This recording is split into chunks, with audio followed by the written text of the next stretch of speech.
नमस्कार, मी मयुरेश गोखले शंखनाद प्रस्तुत विशेष मुलाखतीत आपले मनापासून स्वागत करतो. सध्याच्या या स्पर्धात्मक युगात आणि वेगाने बदलणाऱ्या युगामध्ये सर्वात महत्वाची जी कुठली गोष्ट ठरते ती म्हणजे कल्पना, आयडिया. पण नुसती आयडिया येऊन चालते का? तर नाही. ह्या आयडियाचं संरक्षण करणं किंवा ती इम्प्लिमेंट करणंही तेवढंच महत्वाचं असतं. आणि त्यावेळेस इथे एक अत्यंत महत्वाची गोष्ट पुढे येते ती म्हणजे पेटंट. नेमकं हे पेटंट काय आहे याच्याबद्दल आपण सविस्तर चर्चा करणार आहेत आणि त्याच्यासाठी आज आपल्या इथे उपस्थित आहेत डॉक्टर राहुल पेठे सर. चला तर आजच्या या भागाला सुरुवात करूया. तर आता माझ्यासोबत आहेत SB Jain institute of technology and मॅनेजमेंटचे associate professor doctor Rahul Pethe. नमस्कार राहुल सर, आपले खूप खूप स्वागत आहे आमच्या स्टुडिओमध्ये. धन्यवाद. कसे आहात सर? एकदम छान, मस्त. माझ्या प्रत्येक इंटरव्ह्यूची सुरुवात मी अशी याच्यासाठी करतो Great. कारण आमच्या स्टुडिओमध्ये आल्यानंतर हे सगळे पॉझिटिव्ह वाईब्स असतात आणि त्या नेमक्या कशा वाटतात हे मला समोरच्याकडून जाणून घ्यायचं असतं. कसा वाटला आमचा स्टुडिओ तुम्हाला? छान. प्रत्येक ठिकाणी पॉझिटिव्ह वाईब्स असणं आवश्यक आहे आणि तुमचा जो हसमुख चेहरा आहे त्याच्यामुळे अजूनच एनर्जेटिक होते माणूस. आणि तुमचा जो प्रश्न आहे त्याच्यामुळे असं होतं की आपण टच झालो आहे, येस, कनेक्ट झालो आहे. आणि त्या कनेक्टमुळे आपल्याला कसं आहे की बांधिलकी निर्माण होऊन आपण पुढच्या प्रवासासाठी म्हणजे पुढच्या 1 तास अर्धा तासासाठी आपण छानपैकी संवाद साधू शकतो. क्या बात आहे सर. ही पहिल्यांदा आमच्या इंटरव्ह्यू मध्ये अशी प्रतिक्रिया कोणीतरी दिलेली आहे. Thank you thank you. सर, जसं की मी मगाशी सांगितलं की पेटंट हा विषय आज आपण घेणार आहे आणि बरेच प्रश्न असतात यावर. म्हणजे काहीच माहित नसतं की किसके साथ खाते हे. त्याचं असं म्हणतात ना की भाजी आपण पोळीसोबत खायची की कशासोबत खायची, खरी अशी अवस्था आहे बऱ्याच जणांची. तर नेमकं हे पेटंट काय आहे? बरोबर.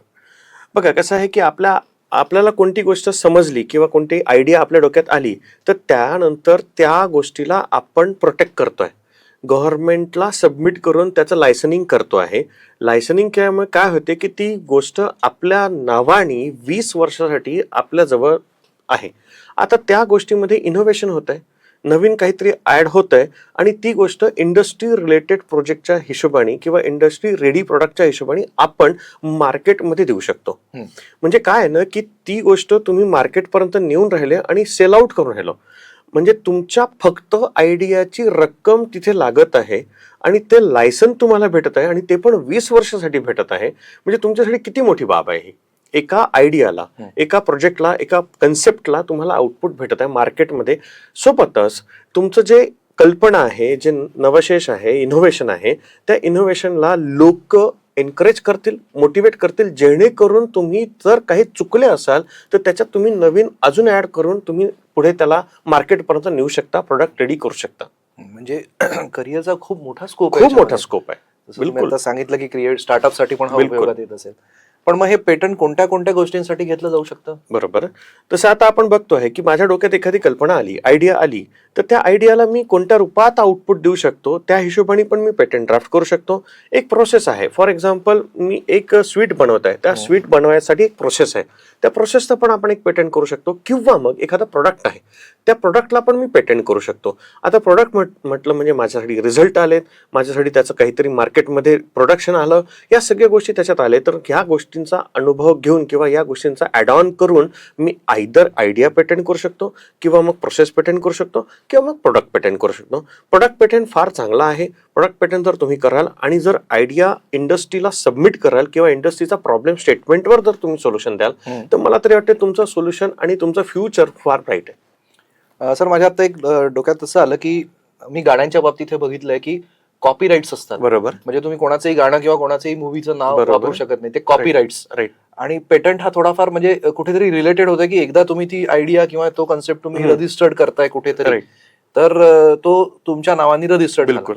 पण मग कॉपीराइट, ट्रेडमार्क आणि पेटंट काय नेमका फरक आहे याच्यामध्ये? बघा कसं आहे की कॉपीराइट जे असते ना, ते कॉपीराइट तुमच्या एखाद्या काव्यावर होऊ शकते किंवा एखाद्या संगीतावर होऊ शकते किंवा म्युझिकवर होऊ शकते किंवा मग तुम्ही जे काही काव्य लिहत आहे, कविता लिहत आहे त्याच्यावर होऊ शकतो, म्हणजे आर्टिकल्सवर होऊ शकते.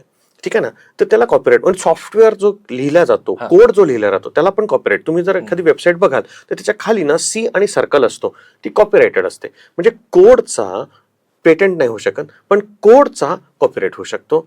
कवितेचा पेटंट नाही होऊ शकत पण कवितेचा कॉपीराइट होऊ शकतो. आणि ते कॉपीराइट जे आहे तुमच्या आजीवन तुमच्यासाठी अवेलेबल असतं. आता तुम्ही जसं कॉपीराइट म्हटलं तर ट्रेडमार्क कशाचं होतं तर लोगोचं होतं. तुम्ही तुमच्या नावाचा लोगो बनवून पण ट्रेडमार्क करू शकता.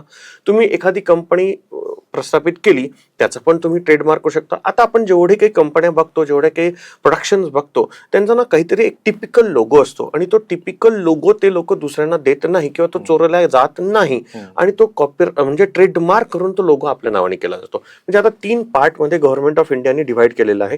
एक आहे पेटंट, ठीक आहे ना. पेटंटमध्ये 3 पार्ट, प्रोसेस, आयडिया आणि प्रोडक्ट. त्याच्यानंतर कॉपीराइट, जे पेटंट नाही होऊ शकत काव्यात्मक गोष्टी त्याला आपण कॉपीराइट करू.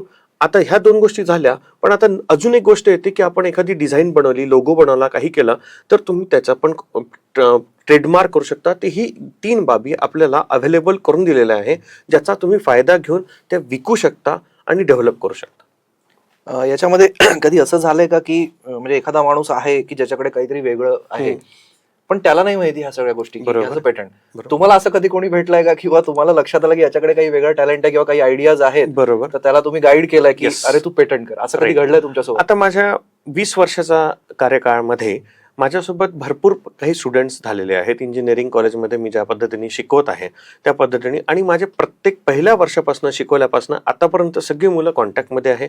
त्यांचे लग्न होऊ द्या किंवा त्यांचे काही पुढचं डेव्हलपमेंट होऊ द्या, ते मला कॉन्टॅक्ट करतात.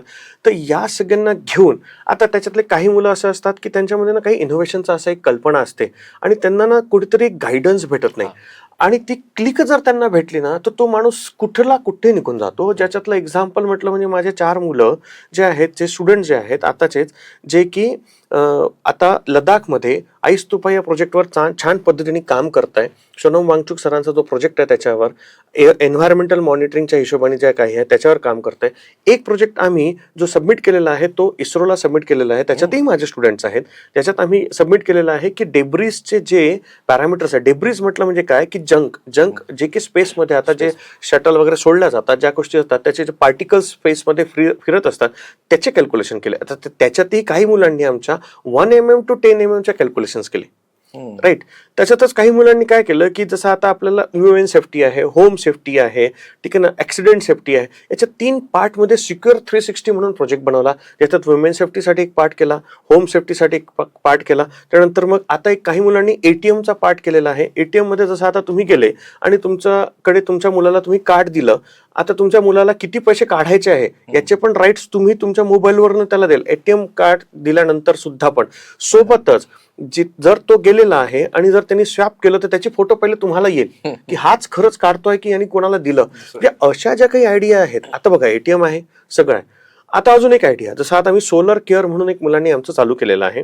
सोलर क्लिनिंगचा फार मोठा इश्यू आता आलेला आहे. जसं आपण वेस्ट म्हणत होतो, तर काही वर्षानंतर सोलरचं इफिशियन्सीचा फार मोठा प्रॉब्लेम येणार आहे. डस्ट जमा होते आणि त्याच्यामुळे जनरेशन प्रॉपरली होत नाही. तर याच्यासाठी काय केलं ना, मुलांनी आयडिया दिली, सर आपण अशा पद्धतीचं एक करू शकतो का. मग आम्ही एक प्रोडक्ट घरी तयार केला, माझ्याच घरी सोलरला लावला, ज्याच्यात आम्ही केलं की वायफाय बेस. आता मोदीजी म्हणतात आत्मनिर्भर भारत, तर मुलांनीच तो प्रोडक्ट बनवला, ठीक आहे ना. वायफाय बेस कनेक्टिव्हिटी, मी जगात कुठे राहील, मी इथनं माझ्या घरचं सोलर क्लीन करू शकतो. त्याच्या स्प्रिंकलर लावण्याचं काम, ठीक आहे ना, मुलांनीच केलं. ऑटोमेशनचं काम मुलांनीच केलं. पाईप फिटिंग पण मुलांनीच केली, मोटर फिटिंग पण मुलांनीच केली. आता बघा, आज म्हणतो आपण मुलं हार्डवर्क करत नाही, पण ह्या सगळ्या गोष्टी वर चढून सगळं मुलं करतायत. म्हणजे आज बघा माझ्यासोबत जेवढी मुलं, मी नावं घेईल ना तर मला नावं संपणार नाही आणि आपला इंटरव्ह्यू पण संपणार नाही, एवढे मुलं आहे. 3000च्या जवळपास. अरे बापरे. माझ्यासोबत जे मुलं जुळलेले आहेत त्यांचे पेटंट झालेत, त्यांच्यामुळे त्यांना एवढा फायदा झालेला आहे जॉबमध्ये, घरचं समाधान, आणि त्यांना प्राइज भेटतात, त्यांना अवॉर्ड भेटतात, त्यांना अवॉर्ड मनी भेटतो, त्यांना फंडिंग भेटतं, त्यांना प्रमोशन्स भेटतं. म्हणजे आज मला बघा, मला समाधान भेटत आहे. आणि त्यांना जेव्हा असं मी बघतो तर मला आतमधून समाधान होतं की मी कोणासाठी तरी काहीतरी करतोय. तर ही गोष्ट जी आहे, आणि फॅकल्टीसाठी पण असं नाहीये की फक्त मी माझ्यासाठीच केलं. कॉलेजचं नाव मोठे करणे, मुलांचं नाव मोठं करणे, त्यांच्या पालकांचं नाव मोठे करणे, त्याच्यानंतर विद्यार्थ्यांना घडवून देणे, मार्केटपर्यंत पोहोचवणे आणि त्याला मार्केटची खरी रूपरेषा देणे, हे मी काहीतरी कर्तव्य करण्याचा प्रयत्न करतोय. सर, तुमचं मार्गदर्शन आहे म्हणून बहुतेक आज हे 3000 मुलं त्यांचं करिअर करतात. आणि खूप मोठी गोष्ट आहे की त्यांच्यातली हा जो स्पार्क आहे हा तुम्ही ओळखला. पण सर, जसं की आता हे पेटंटच्या बद्दल तुम्ही इतकं सांगितलं की अशा प्रकारचे पेटंट्स आतापर्यंत रजिस्टर्ड झाले आहेत, पण ही जी प्रक्रिया आहे, कुठे नेमकं अप्लाय करायचं, काय कागदपत्र लागतात, तर ही काय आहे नेमकी प्रक्रिया? बरोबर आहे. बघा कसं आहे की पेटंट, पहिले तर तुम्ही ना एक आयडिया डोक्यात आली, त्याला आपण तयार केलं, त्याचं ड्राफ्टिंग असते, काही त्याचे ऍक्ट असतात, त्याचे काही नियमावली लावलेले आहेत गव्हर्नमेंट ऑफ इंडियानी. एक टेरिटरी असते इंडियामध्ये, तुम्ही इनोव्हेशन करताय तर तुमचा इंडियामध्येच पेटंट पब्लिश आणि फाईल झाला पाहिजे. ठीक आहे ना. सोबत मग त्याच्यात काय आहे की त्याचे काही डॉक्युमेंटेशन असतं. अप्लिकांट कोण आहे, त्याच्यानंतर इन्व्हेंटर कोण आहे. आता अप्लिकांट म्हणजे मी तुमचं पण नाव टाकू शकतो, पण तुम्ही त्याच्यात इन्व्हेन्शन नाही केलेलं आहे. इन्व्हेन्शन मी केलेलं आहे, पण ऍज अ पार्टिसिपंट म्हणून तुम्ही पण त्याच्यात ऍड ऑन होऊ शकता. तर इन्व्हेंटर, अप्लिकांट. मग इन्व्हेंटरशिपसाठी फॉर्म वेगळा आहे, त्याच्या ऍक्ट वेगळे आहेत. अप्लिकांटशिपसाठी ऍक्ट वेगळे आहेत. तो आपल्याकडे 20 वर्षासाठी आहे, तर त्याच्यासाठी तुम्हाला हिअरिंग लागतं. मग याच्यासाठी ना गव्हर्नमेंट ऑफ इंडियानी वेबसाईट अपलोड केलेली. आताच 9 तारखेला दिल्लीमध्ये पियुष गोयलजींनी IP अवॉर्ड आणि IP कॉन्फरन्स घेतली, ज्याच्यात खूप लोकांना प्रमोट केलं. मी पण त्याच्यात एक सहभागी झालो होतो. मला धन्यवाद म्हणावं लागेल की गव्हर्नमेंट ऑफ इंडियाने मला तिथे बोलवलं आणि मी तिथे गेलो, आणि त्या हिशोबाने मला कळलं की फार मोठा डेव्हलपमेंट आहे याच्यात. तर form number 1, form number 2, form number 3, form number 5 असे वेगवेगळ्या कंडिशन्सचे फॉर्म आहे. म्हणजे तुम्हाला एक्झामिनेशनला अप्लाय करायचा तर फॉर्म कोणता, तुम्हाला फायलिंग करायचा तर फॉर्म कोणता, तुम्हाला पब्लिकेशन करायचा तर फॉर्म कोणता, हे सगळे नियमावलीचे फॉर्म ऑनलाईन पण भरू शकता तुम्ही, ऑफलाईन पण भरू शकता. ऑफलाईनची फीस थोडीशी जास्त आहे, ऑनलाईनची फीस थोडी कमी आहे. आणि गव्हर्नमेंट ऑफ इंडियाने इतकी छान प्रोसेस करून दिलेली आहे की तुमच्या पेटंटमध्ये जर एखादी लेडीज असेल किंवा एक गर्ल कॅन्डिडेट असेल तर तो ना फास्ट प्रोसेसिंगमध्ये लागतो. पहिले 2-2, 3-3 वर्ष लागायचे. आता तीच जी बाब आहे 2 महिन्यात पब्लिकेशन होते, 1-2 दिवसातच तुमचं फायलिंग होतंय. म्हणजे जी गोष्ट फास्ट होत आहे, याचा फायदा कुठे आहे? याचा फायदा, जर मी एखादं इनोव्हेशन केल्यानंतर मला कळतं की मी ह्याचं प्रोडक्शन करू शकतो, तर मुलगा जॉब कशाला शोधेल? बरोबर आहे. जॉब कशाला शोधेल? तो जॉब न शोधता तो आपलं प्रोडक्शन चालू करेल, त्याचा स्टार्टअप होईल. स्टार्टअपचे फंडिंग किती आहेत? गव्हर्नमेंट ऑफ इंडियाने स्टार्टअपचे भरपूर फंडिंग दिलेलं. म्हणजे पेटेंटमुळे तो स्टार्टअप करतोय, स्टार्टअपमुळे तो 4 लोकांना जॉब देतोय, उपजीविका होत आहे. म्हणजे ही जी प्रोसेस आहे, तो त्या प्रोसेसला गव्हर्नमेंट ऑफ इंडियाने फार इझी केलेलं आहे, ऑनलाईन केलेलं आहे, फास्ट प्रोसेसिंगमध्ये केलेलं आहे. पहिले फायलिंग होत असते, मग नंतर पब्लिकेशन होत असते. पब्लिकेशन ते ओपन होत असते, लोकांच्या त्यांच्या जर्नलमध्ये अपलोड होतं. अपलोड झाल्यानंतर मग एक्झामिनेशन रिपोर्ट येतो. एक्झामिनेशन रिपोर्ट सबमिट केल्यानंतर त्याचे हिअरिंग लागतं.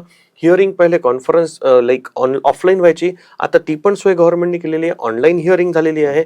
कंट्रोलर आणि एक्झामिनर तुमची हिअरिंग घेत असतं, त्यांना त्याच्यातले जे काही डाऊट्स असले ते प्रश्न विचारतात, त्याला तुम्ही डिफेंड करा आणि तो तुमचा ग्रांट होतो.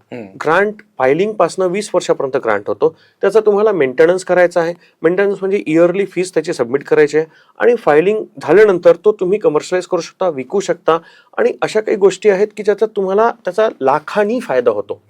म्हणजे एका मुलाला जर एक पेटेंट 20 ते 40 लाखात विकल्या गेलं तर त्याचं जीवन बनलं. बरोबर आहे. त्याच्या सुरुवातीलाच त्याला एवढा बिलकुल. फायदा होतो. तर ह्या सगळ्या प्रोसेस आहे, थोड्याशा पेशन्स ठेवण्यालायकीच्या प्रोसेस आहेत. गव्हर्नमेंट ऑफ इंडियाने त्याला फार छान पद्धतीने आता स्वरूप आणलेलं आहे. तर मुलांनी करावं आणि पेशन्स ठेवून त्याला पुढे न्यावं. बरोबर. काय कागदपत्र याच्यासाठी लागतात, आणि फॉर्म जो तुम्ही म्हटलं ऑनलाईन, बरोबर. आजकाल बऱ्याचदा बघितलं जातं की ऑनलाईन फॉर्म भरताना चुका होतात, काही बरोबर आहे. चुकीचं क्लिक केलं जातं, Right. किंवा जे काही, काय काळजी घ्यायची त्याच्यासाठी? बिलकुल. पहिले तर तुमचा इनोव्हेशन कुठे सबमिट करू नका, कोणासोबत डिस्कस करू नका.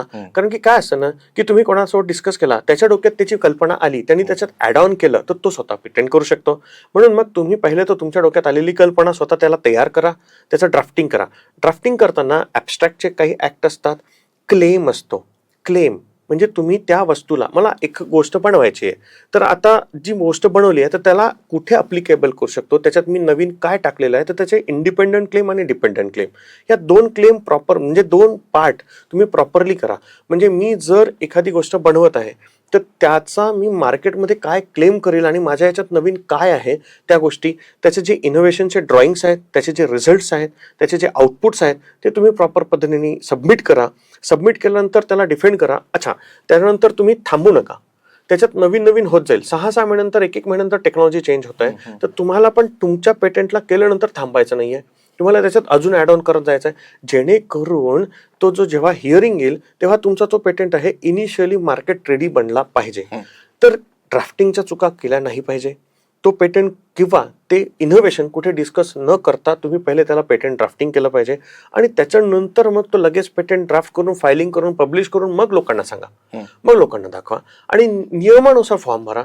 चुका फॉर्ममध्ये होतात त्या न करता डीडी आहे, ड्राफ्टिंग आहे, पैसे भरणे आहे, या सगळ्यात होतात. तर त्या न करता प्रॉपर पद्धतीने केलं तर इझी प्रोसेस आहे.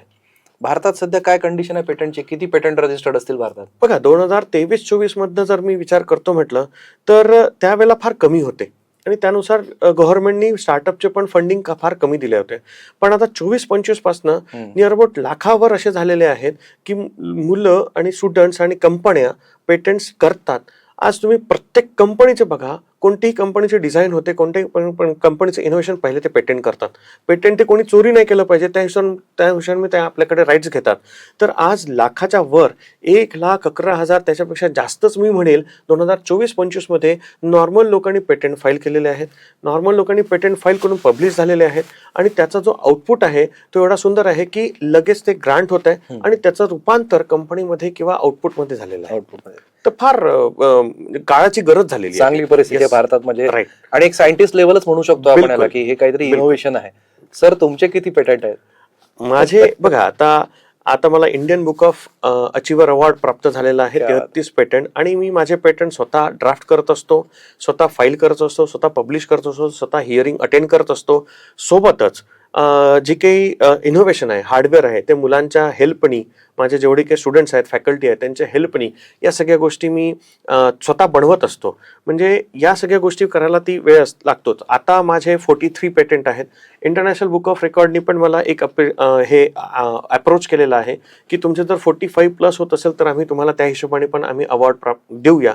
तर आता माझे 2 पेटंट मी नुकताच फाईल केलेलं आहे जे की 45 टच करेल आहे. आणि जशी सचिन तेंडुलकरजींना एक आनंद होतो 50 केल्यानंतर, तसा पण मला पण आनंद होणार आहे.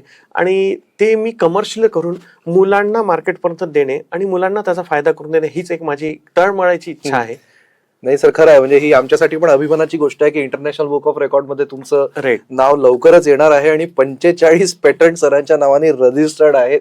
2 होणार आहेत, 43 झालेले आहेत. की खरंच ही अभिमानाची बाब आहे. आणि आपल्या विदर्भाचे, आपल्या नागपुरात राहणारे डॉक्टर राहुल पेठे खरंच खूप मोठं काम करतात आहे. सर अजून एक याच्यात विचारायचं होतं की पेटंट जसं आपण आता इनोव्हेशन म्हटलं किंवा याच्यामध्ये आपण क्रिएटिव्हिटी आयडिया येते, बरोबर. तर ही पेटंटसाठीच महत्वाची आहे की अजून सुद्धा काही याच्यामध्ये सोबत लागेल? ऑफकोर्स. म्हणजे जसं तुम्ही म्हणताय की आयडिया आली डोक्यात, पण मग आयडिया आल्यानंतर तुम्ही सोडून नका देऊ त्याला.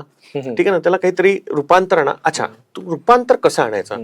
तर मल्टी डिसिप्लिनरी वे मध्ये असतं. कोणतीच गोष्ट जी आहे ना ती फक्त एका डोमेननी होत नाही. म्हणजे माझं बॅकग्राऊंड जर इलेक्ट्रॉनिक्स आहे तर मी पूर्णपणे इलेक्ट्रॉनिक्सवरच काम करेल असं आवश्यक नाही. तिथे मेकॅनिकलचं पण नॉलेज पाहिजे, तिथे इलेक्ट्रिकलचं पण नॉलेज पाहिजे, तिथे सोशल सायन्सचं पण नॉलेज पाहिजे, तिथे एन्व्हायरमेंटच्या अगेन्स्ट मला जायचं नाहीये, त्याच्यानंतर मला युनिव्हर्सच्या अगेन्स्ट मला जायचं नाहीये. तर या सगळ्या गोष्टींचा जो मला आहे अभ्यास करणे आणि त्या अभ्यासानुसार त्या डोमेनमध्ये प्लस त्या टेरिटरीमध्ये ते पोटेंट कसं वापरलं जाईल. आज जर इंडियाचा वरचा भाग म्हटला तर तो थंड आहे आणि खालचा भाग म्हटला तो गरम आहे, म्हणजे एक उष्णतामान वेगळं आहे.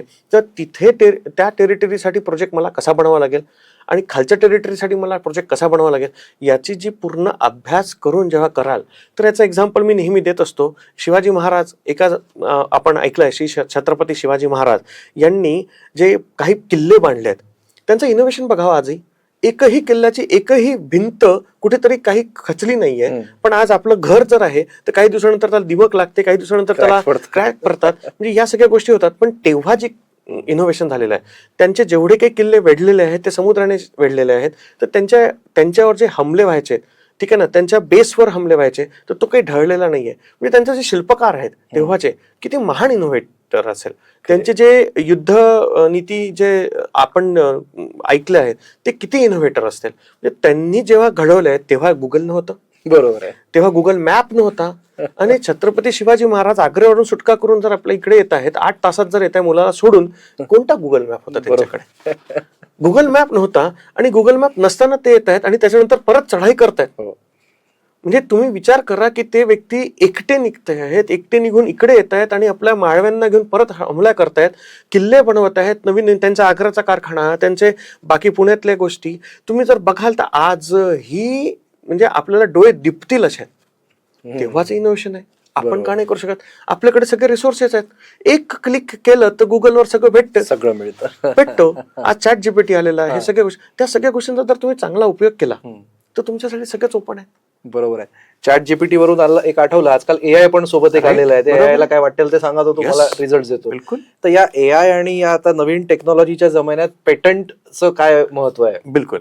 बघा कसं आहे की आपण जर काही करतो आहे तर तुमची कल्पना आहे ती नवीन कल्पना आहे. ती तुम्ही चॅट जीपीटीला द्या किंवा गुगल जेमिनीला द्या, त्याच्यातलं तुम्हाला उत्तर भेटेल. पण त्याच्यात जे रूपांतर आणायचं आहे ते तुम्हाला ते आणायचं आहे. आपल्यालाच करायचं आहे. बरोबर आहे. तुम्ही तर म्हणाल की ते पण एआयची म्हणून घेतील, ते चुकीचं होते. म्हणजे तुम्हाला जे हार्डवेअर बनवायचं आहे, जे तुम्हाला जे त्याला प्रोसेसमध्ये आणायचं आहे ते तुम्हालाच करायचं आहे. तुम्ही त्यांच्याकडनं फक्त सजेशन घेऊ शकता, पण सजेशनच्या व्यतिरिक्त तुम्ही ना गेलेलं बरे आणि त्याचा सदुपयोग केलेला बरा, दुरुपयोग केलेला चुकीचा आहे. चुकीचं आहे. आता जसं की तुम्ही 3000 विद्यार्थी तुमच्याकडे पेटंट घेतात आहे, न्यू एज्युकेशन पॉलिसीमध्ये काही याचा समावेश करण्यात बिलकुल. आलाय का, की ज्याच्यामुळे जास्ती विद्यार्थी आपल्या भारतातले याकडे यावे किंवा त्यांना माहिती मिळावी? बिलकुल. तसं आता थोड्या अगोदर सांगितलं की गव्हर्नमेंट ऑफ इंडियानी लेडीजसाठी एक फार हो. चांगल्या पद्धतीने दिलेली आहे. हो. तसं स्टार्टअपच्या पण स्कीम्स भरपूर दिलेल्या आहेत. स्टार्टअपच्या स्कीम मध्ये जर आपण बघतो म्हटलं तर फंडिंग फार मोठ्या प्रमाणात दिलेली आहे. तर तशाच पद्धतीने जे इनोव्हेशन आहे त्याला पण त्यांनी ह्याच रूपांतरामध्ये दिलेलं आहे. NEP मध्ये जी न्यू एज्युकेशन पॉलिसी आलेली आहे त्याच्यात इंटर्नशिप हा एक कन्सेप्ट टाकलेला आहे. इंटर्नशिप म्हटलं म्हणजे व्हॅकेशन मध्ये मुलांनी इंडस्ट्रीमध्ये जाऊन त्यांचे प्रॉब्लेम स्टेटमेंटवर सोल्युशन देणं भाग आहे. त्यांच्यासोबत काम करणं भाग आहे. त्यांना त्या इंटर्नशिपमध्ये ॲज अ स्टायफंड भेटू शकतो, त्यांना तो जॉब भेटू शकतो. या ज्या काही गोष्टी आहेत टाकलेल्या आहेत. त्याच्यानंतर एक मल्टी डिसिप्लिनरी मायनर आणि मल्टी डिसिप्लिनरी मेजर ह्या ज्या 2 गोष्टी त्यांनी टाकलेल्या आहे की इंटरडिसिप्लिनरी सब्जेक्ट त्यांनी ॲड ऑन केलेले आहेत. म्हणजे तो फायनान्स पण शिकेल, तो HR शिप पण शिकेल, तो इलेक्ट्रिकल पण शिकेल, तो इलेक्ट्रॉनिक्स पण शिकेल. अशा काही गोष्टी त्यांनी त्याच्यात टाकलेल्या आहेत जेणेकरून त्याला मल्टिपल नॉलेज येईल आहे, मल्टिपल डोमेनचं नॉलेज येईल आहे. म्हणजे तो बांधील नाही राहणार. एका डोमेनवर तो बांधील न राहता तो त्याच्यात वेगळं काही करू शकतो. म्हणजे कंपनीमध्ये गेल्यानंतर तो तिथल्या मशीनला पाहून, आज जर तुम्ही पॉवर प्लांटमध्ये जाल तर पॉवर प्लांटमध्ये एवढे काही मशिनी आहेत जे की ऑटोमेशनवर आहेत.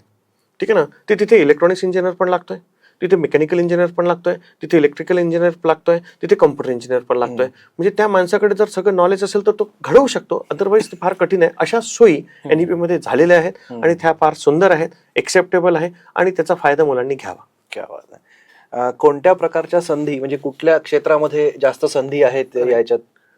एआयच्या याच्यात की NEPच्या याच्यात तुमचं नाही म्हणजे आपण जसं पेटंट Generalize. जर जनरलाइज की पेटंट आता आपण घेतोय की एखादा, बिलकुल नवीन येणाऱ्या पिढीने कुठल्या क्षेत्रासाठी याचा विचार करावा? नाही, सगळंच आहे. सगळीकडे बिलकुल बिलकुल असं काही नाहीये की तुम्ही म्हणजे म्हणाल की बा मी कम्प्युटर झालेला आहे तर मला तेच विचारायचं होतं. राईट. आता जे क्रेज चालू आहे हा. तर मुलाला काही विचारलं, मी एक एज्युकेशनल कन्सल्टंट म्हणून पण काम करतो, करिअर काउन्सिलर म्हणून पण काम करतो. तर कोणी तुम्हाला विचारलं तर तुम्ही कोणत्या डोमेनमध्ये, तर मी इलेक्ट्रॉनिक्स डोमेनमध्ये आहे. आमच्या वेळेला IoT हा सब्जेक्ट नव्हता, आमच्या वेळेला हा ड्रोन सब्जेक्ट नव्हता, आमच्या वेळेला AR VR augmented reality virtual reality नव्हतं. ते आता आलेलं आहे. मग मला शिकावं लागलं. मग आम्ही जेव्हा 2003 ला एज्युकेशन घेतलं तेव्हा ह्या सगळ्या गोष्टी नव्हत्या. आज त्या गोष्टी ऍड ऑन झालेल्या आहे. तर मला शिकावं लागेल. बरोबर आहे. मला इलेक्ट्रिकलचं नॉलेज घ्यावं लागेल. मला जर एखादी गिअर सिस्टम मोटर बनवायची तर इलेक्ट्रिकलचं नॉलेज घ्यावं लागेल. तर असं नाहीये की कोणतंच डोमेन सध्या वीक आहे किंवा कोणतंच डोमेन एकदम वरचढ आहे, असं काहीच नाहीये. तुमच्याकडे स्किल आहे तर तुमची डिमांड आहे. बरोबर. तुमच्याकडे स्किल नाहीये तर तुमची डिमांड नाही. आपण आता टेक्नॉलॉजी बद्दल बऱ्याच जसं चॅट जीपीटी, जेमिनी एआयचे आपण हे घेतले किंवा वेगवेगळ्या क्षेत्रांमधल्या स्टार्टअप्स वगैरे सगळं आपण बोललो. शहरी क्षेत्रातली जी मुलं आहेत ती बऱ्यापैकी अवेअर असतात या सगळ्या गोष्टींची. म्हणजे त्यांना सोशल मीडिया माहिती आहे, ते सगळे पेपर वाचतात आहेत, मोबाईलवर पाहतात आहे. ग्रामीण भागामधलं चित्र थोडंसं वेगळं आहे. बरोबर. तर तिथल्या लघु उद्योजकांना किंवा तिथल्या जर असे काही स्टार्टअप्स आहेत तर त्यांच्यासाठी काय करता येईल याच्यामध्ये? बिलकुल एक जागरूकता खूप आणणं आवश्यक आहे. कसं आहे की ऍग्रिकल्चर आज एवढा मोठा आपल्या इंडियामध्ये, महाराष्ट्रामध्ये म्हणा की इंडियामध्ये फार मोठा हब आहे. तर त्या ऍग्रिकल्चरमध्ये पण आज पहा ना, सिंगल क्लिकवर फर्टिलायझरचं इन्फॉर्मेशन, सिंगल क्लिकवर तुम्हाला पाऊस कुठे येणार, कसा येणार, कधी येणार याची पूर्ण माहिती दिल्या जात असतं. म्हणजे या सगळ्या गोष्टी त्यांना पण जागरूक करणे आवश्यक आहे. आणि त्याच्यानंतर मग तुम्ही जर बघाल तर आज ट्रॅक्टरचे पण इनोव्हेशन झालेले आहेत. पहिले जे नांगरणी व्हायची आणि आता जी नांगरणी वाहत आहे त्याच्या हिशोबाने तुम्हाला, त्याच्यानंतर मग ग्रीन हाऊस फार्मिंग झालेलं आहे. म्हणजे इनोव्हेशन फार त्याच्यातही होत आहे. ठीक आहे ना. म्हणजे आज तुम्ही सोलर सेल त्यांच्याकडे पोहोचलेले आहे, सोलर पॅनलवर त्यांचे मोटर ऑपरेट होत आहे, त्यांच्याकडे सोलरच्या हिशोबाने त्याचे जे इलेक्ट्रिफिकेशन झालेलं आहे त्यांना फ्री ऑफ कॉस्ट इलेक्ट्रिफिकेशन दिलेलं जातं. इनोव्हेशन तिथे पण पोहोचलेलं आहे.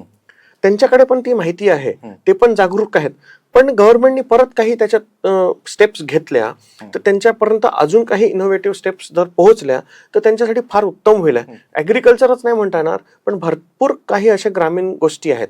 जर आज तुम्ही चायनामध्ये जाल किंवा अदर कंट्रीमध्ये जाल तर त्यांनी ना छोटे छोटे प्रोडक्शनच्या गोष्टी दिलेल्या आहेत. तर आपण त्या तिथल्या मुलांना, मी तर म्हणतोय की ग्रामीणचे मुलं जास्त इनोव्हेटिव्ह असतात. हो. बरोबर आहे. शहरींना रिसोर्सेस सगळे भेटले सर, त्यांना भेटलं नाहीये. त्याला सायकल चालवायची आहे तर सायकलची चैन पडली तर त्याला लावता येते, पण आपल्या मुलांना लावता येणार नाही. बरोबर आहे. बरोबर आहे. हवा कमी झाली तर त्याला दाबामध्ये कशा पद्धतीने सायकल चालवायची ते त्याला माहिती आहे. बरोबर आहे. म्हणजे त्या सगळ्या गोष्टी त्याला जेव्हा माहिती आहे, ठीक आहे ना, तर तो इनोव्हेशन जास्त करू शकतो. त्यांना जर थोडस आपण क्लिक केलं तर तो कुठे जाऊ शकतो. याचे भरपूर उदाहरण आपल्याकडे आहेत. अजून एक आठवलं मला, जसं तुम्ही चायना बद्दल आता बोलले, तर ही प्रक्रिया फॉरेन मध्ये पण सेम आहे आणि की अजून काही म्हणजे भारतात जास्त क्रिटिकल आहे किंवा काय, कसं काय? हा पेटंट हा जो कन्सेप्ट आहे हा सगळ्या कंट्रीमध्ये आहे, त्यांच्या टेरिटरीनुसार बिलकुल आहे. आणि या आपण युएसए मध्ये बघाल ना तर तिथे त्यांना बिलकुल पब्लिश झाला, फाईल झाला ना तर त्यांना फंडिंग भेटणं चालू होऊन जातं आणि ते गव्हर्नमेंट एक्सेप्ट करतं. ही बाब थोडीशी कमी आहे इंडियामध्ये. चायनामध्ये बघा की त्यांनी छोट्या छोट्या गोष्टी इनोव्हेट करतात. ते आज आपल्याकडे जेवढे काही खेळ येतात चायनामेड येतात, आपल्याकडे जेवढे काही छोटे छोटे गोष्टी येतात ते चायनामेड येतात. तर आपणही त्या गोष्टी करू शकतो. त्याच्यातलं एक्झाम्पल आता मी थोड्या अगोदर तुम्हाला दिलं की आम्ही जे बनवलेलं आहे सोलर पॅनल क्लिनिंग आत्मनिर्भर भारत या शब्दाला धरून, तर त्याच्यात आम्हाला आता प्राऊड फील होतंय. पण त्याच्यातला वापरणाऱ्या वस्तू आम्ही इकडनं तिकडनंच घेतलेल्या आहेत, पण डेव्हलपमेंट आपण केलेलं आहे. तर तो एक प्राऊड फील होऊन आम्ही ते लावतो. जेव्हा मी सोलर पॅनल क्लिनिंगचं सेल आउट करतोय तेव्हा मी आत्मनिर्भर भारत हा शब्दाला फार घेऊन चालतो. तो लोकांना फार आवडतं आणि त्या गोष्टींनी आम्हाला कस्टमर्स पण चांगल्या पद्धतीने मुलांना भेटत आहेत. आजच माझे मुलं लखनौला प्लांटवर काम करत आहेत. काही दिवसाअगोदर मुंबईला होते, तर त्यांनी वर्साटाईल असं पूर्ण स्कोप घेतलेला आहे. आणि याच्यात त्यांनी इनोव्हेशनचा आणि सोशल मीडियाचा एवढा चांगला फार त्यांनी हे घेतलेला आहे. त्यांनीच वेबसाईट बनवली सोलर क्लिनिंगची, त्यांनीच बिलिंग सिस्टम बनवलं आहे. एका क्लिकवर आम्ही त्यांना कोटेशन पाठवू शकतो, एका क्लिकवर त्यांना आम्ही बिल पाठवू शकतो. या सगळ्या गोष्टी त्याच 3 मुलांनी सगळं बनवलेलं आहे. म्हणजे टोटल 5 मुलं आहेत, त्याच्यात 2 मुली आहेत आणि 3 मुलं आहेत. हे 3 मुलांनी सगळं बनवलेलं आहे. तर या सगळ्या गोष्टी त्यांच्या ह्याच्यात. आणि हे मुलं कुठले आहेत? वणी, भंडारा, म्हणजे आपण आता जे बोललो ग्रामीण भागात. बिलकुल. त्या मुलाकडे तुम्ही रात्री सांगा बेटा उद्या करायचं आहे असं तयार. आज एक आम्ही आज माझा एक स्टुडंट आहे देवसोनी म्हणून, त्यांनी आज मला कालच परवाच मी त्याला काही टास्क दिला आणि त्याला सांगितलं मला उद्याच पाहिजे. त्यांनी सगळे अपडेट्स मला दिले. बरोबर आहे. आणि त्यांनी मला आज एक स्टेटमेंट बोलला मला की सर 3 साल में जो नहीं सीखा ना, 2 दिन में सीखा. मला एवढं मोठं छान क्लिक झालं की म्हणजे मुलाला आपण काहीतरी घडून दिलं. आणि त्याला मी एक प्रोजेक्ट दिलेला आहे आणि तो प्रोजेक्ट त्यांनी इम्प्लिमेंट केला आणि त्याला मी तो देणार, एवढं त्याला कमिट केलेलं आहे.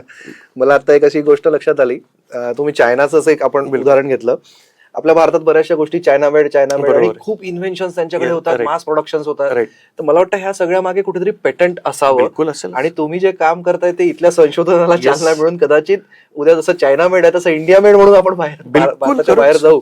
खरंच खूप मोठं काम सर करतात. आणि मला बोलता बोलता म्हणजे लक्षात आलं की आज हे विद्यार्थ्यांची तुम्ही उदाहरणं दिले, तर म्हणजे आपल्या भारताच्या उज्ज्वल भविष्यासाठी सुद्धा हे खूप मोठं काम आहे आणि खूपच वेगळं काम करतात आहेत सर.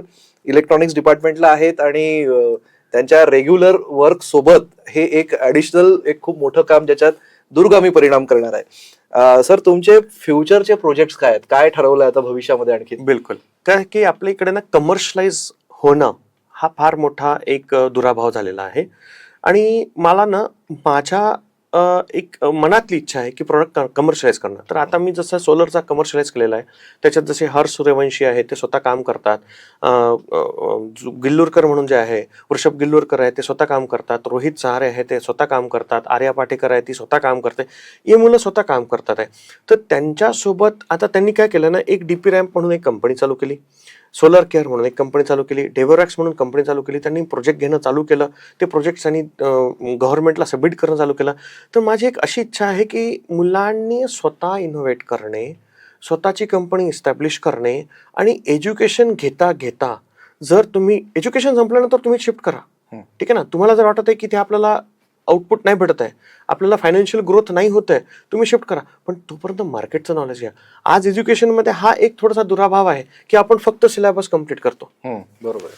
बरोबर आहे, आपण फक्त त्याला ना रट्टाफिकेशन करतो, पण त्याला मार्केटचं नॉलेज नाहीये. जेव्हा मुलगा जातो मार्केटमध्ये आणि त्याला tell me about your self, पहिला प्रश्न, मला लहानपणीपासून नाव दिलेला राहुल पेठे, मी तेच प्रश्न जे उत्तर जे आहे, eye contact, gesture, posture, body movement, confident देत नाही. मग HR नी कसं का मला घ्यावं आणि मला माझ्या पद्धतीने कसं का सॅलरी द्यावं.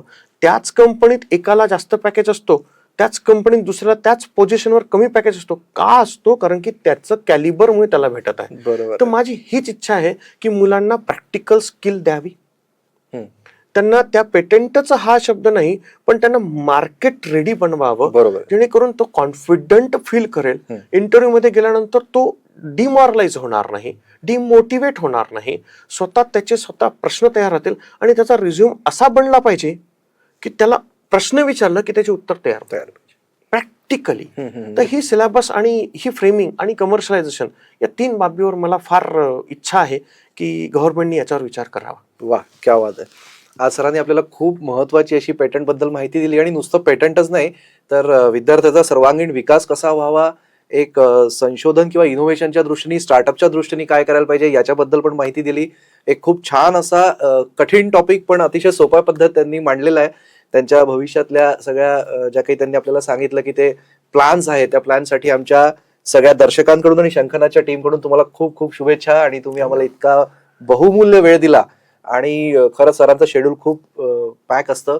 आज वेळात वेळ काढून ते इथे आलेले आहेत, त्याच्यासाठी तुमचे खूप खूप धन्यवाद. धन्यवाद धन्यवाद धन्यवाद सर, धन्यवाद. प्रेक्षकांना मी एकच विनंती करतो की आपल्या मुलांना किंवा स्वतःच इनोव्हेशनवर लक्ष द्या आणि पुढे घेऊन चला, त्याचाच तुमचा फायदा आहे. आणि त्यांना एनकरेज करा, मोटिवेट करा आणि स्वतः पण मोटिवेट राहा, स्वतः पण एनकरेज व्हा. धन्यवाद.